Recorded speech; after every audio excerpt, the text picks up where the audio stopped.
So the tools you're going to need first be Chris King's new blue grease, which is specifically formulated for headset bearings.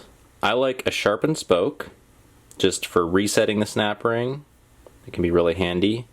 I'm using a non-sharpened spoke to apply the grease, just because you need something small to get it down in the bearings, and this works pretty well in the absence of a squeeze tube.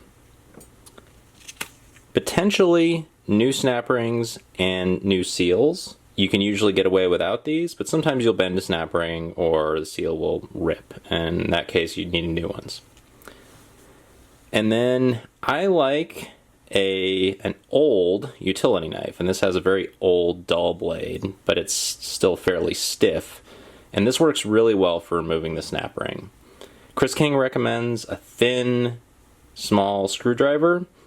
I haven't found very many that are thin enough to work as well as this, so this is my tool of choice.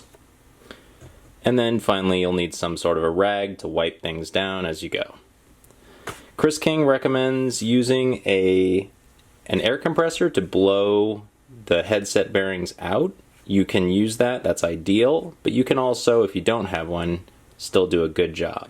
So to start, you need to clean off any dirt that's on the outside of the headset.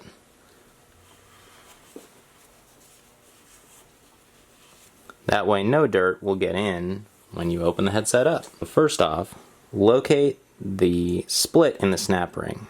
Find the part that points in toward the center of the headset, toward where the steer tube would be, and take your utility knife or your small screwdriver, and you're gonna basically try to get under this a little bit and push it in to dislodge it from its slot. While you're doing this, be really careful to not puncture the seal, and even more careful not to push down too much and damage the bearings.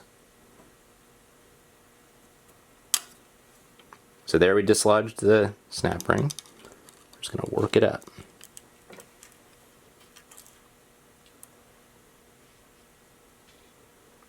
And it's pulled the seal out with it. So we're just going to pull that out. Now Chris King recommends flushing the headset with a light lubricant, such as WD-40, before blowing it out with compressed air. You can use WD-40, you can use Tri-Flow. I'm going to use T9.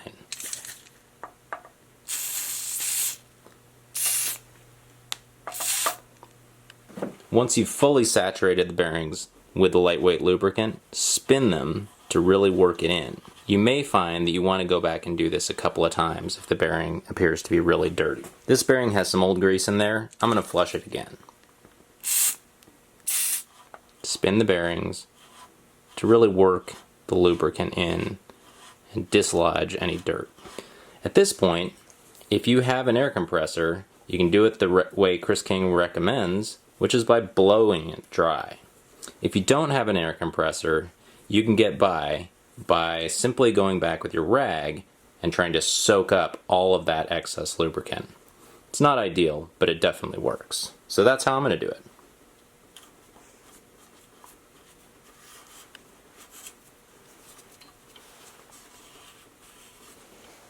If you're doing it the compressor-free way, make sure to turn the bearings as you go to expose new bearing surfaces, and make sure you get all of the excess lubricant out and all of the extra dirt.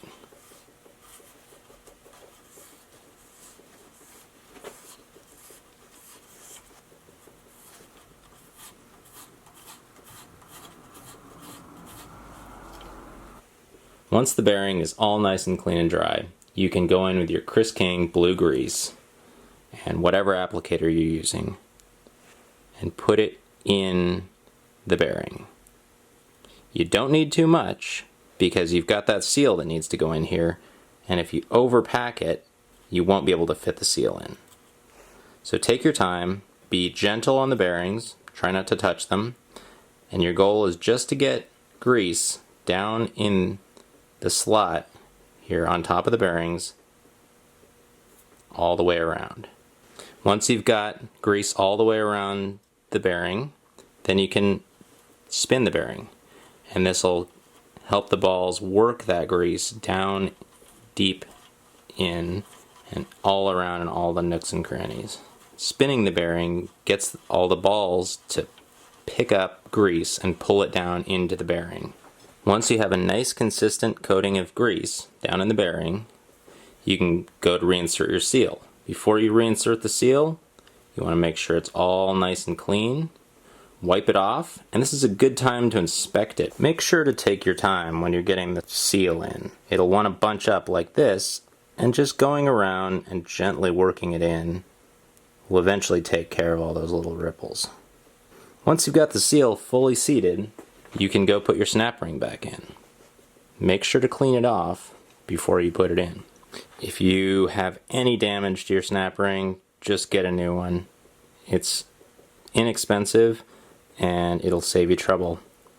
So when you go to put your snap ring back in, locate the section of it that points outward, stretch the ring slightly so that that section is down, and work that into the groove. And go laying the snap ring down into the groove all the way around till you get to the end, and then give it a little shove and it'll settle down in there. And you can just look for that gap between the two ends, and that tells you if it's settled down in there enough. You can also check to make sure it's a clean curve. Looks good.